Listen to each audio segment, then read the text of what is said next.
Les amis, de l'acide ascorbique dans une baguette. La baguette à 29 centimes, beaucoup de débats, mais vous inquiétez pas, sur Boulangerie Papa, on va vous dire toute la vérité. L'acide ascorbique, les anti-agglomérants, on n'en veut plus. On va se regarder ce que c'est qu'une vraie baguette de tradition française.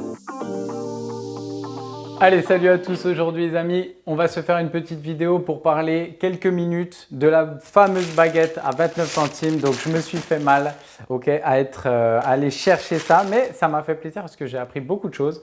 En fait, je suis resté posé dans le rayon tranquillement à Leclerc, les vendeurs de la baguette à 29 centimes. Et j'ai regardé un petit peu les habitudes alimentaires, voir comment les gens prenaient le pain, regardaient le pain. Et bon, ce qu'on remarque, c'est que voilà, la personne qui va dans ce rayon acheter cette baguette ou ce pain n'a pas vraiment de conscience. On va dire qu'ils vont prendre et jeter même dans le caddie.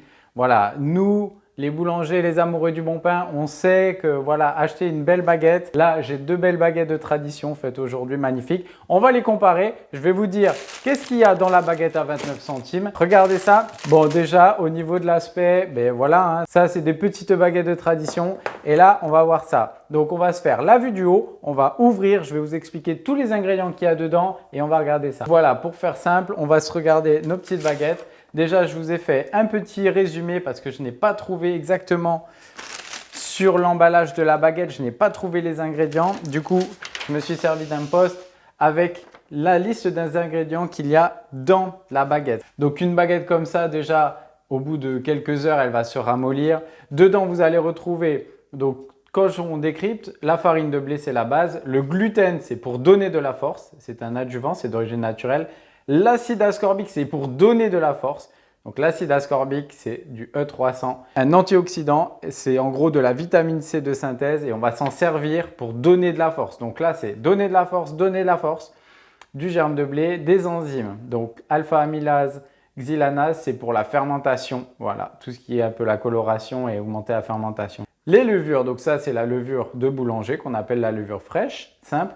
Sel. Dans le sel, on va rajouter du E535, donc c'est un anti-agglomérant.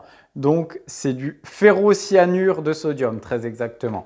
Ça, c'est pour que le sel, en fait, il conserve sa fluidité. Voilà. De la farine de formant, des émulsifiants, agents de traitement de la farine, E300, donc c'est l'acide ascorbique. Je ne sais pas s'il y en a encore en plus, parce que je pense que c'est dans l'améliorant.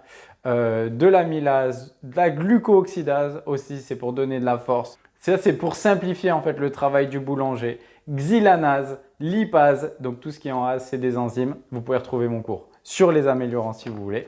Et ça, voilà, ça c'est pour faire une seule baguette, on va mettre autant d'ingrédients que ça. Donc je suis un peu remonté aujourd'hui. Là, dans cette baguette, vous allez avoir de la farine de tradition française, sans additifs, pas de congélation, pas de surgélation, etc. Du sel, du levain pour augmenter l'acidité et de l'eau. Voilà. Si vous voulez, vous pouvez mettre un tout petit peu de levure. La levure, ce n'est pas interdit. La levure, ça va permettre la fermentation, mais dès qu'il y a de la levure, ça va baisser l'acidité. Du coup, ça sera moins digeste, en gros, pour faire simple. Allez, on va regarder, on va se couper une petite tranche de ce dégât-là. Donc voilà, on a le côté crème un peu blanc. Donc ça, c'est le côté pâte fermentée, etc. Niveau odeur, bon, il n'y a pas à tester.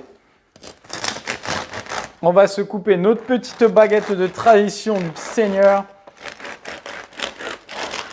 D'habitude, je ne le fais pas, je ne les coupe pas. Mais là, bon, ben, les amis, voilà.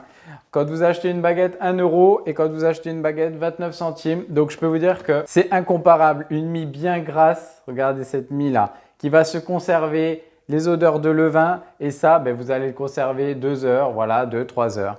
Donc, voilà. Voilà les amis, ça, c'était une petite vidéo. Juste pour comparer un peu l'incomparable. Ne vous inquiétez pas, les médias en font des tonnes.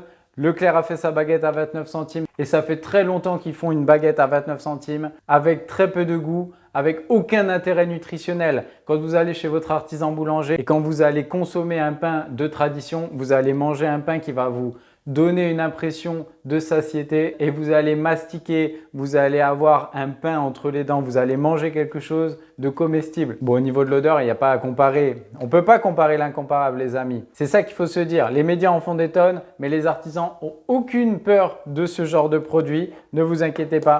Les artisans qui vont fabriquer un produit de tradition dans les règles de l'art avec un petit peu de levain n'ont aucune peur à avoir. Franchement, les amis, ça, c'est de la baguette Voilà, n'hésitez pas, il n'y a même pas à hésiter une demi-seconde. Investissez un tout petit peu plus d'argent, quelques centimes de plus et vous aurez un pain de qualité. Ça, c'est une baguette qu'on va retrouver chez le boulanger entre 90 centimes et 1,10 €. Mais vous allez consommer un pain de qualité. Voilà les amis, c'était mon petit coup de gueule. J'espère que vous allez partager ce petit message. Vive l'artisanat, vive la boulangerie et à bientôt.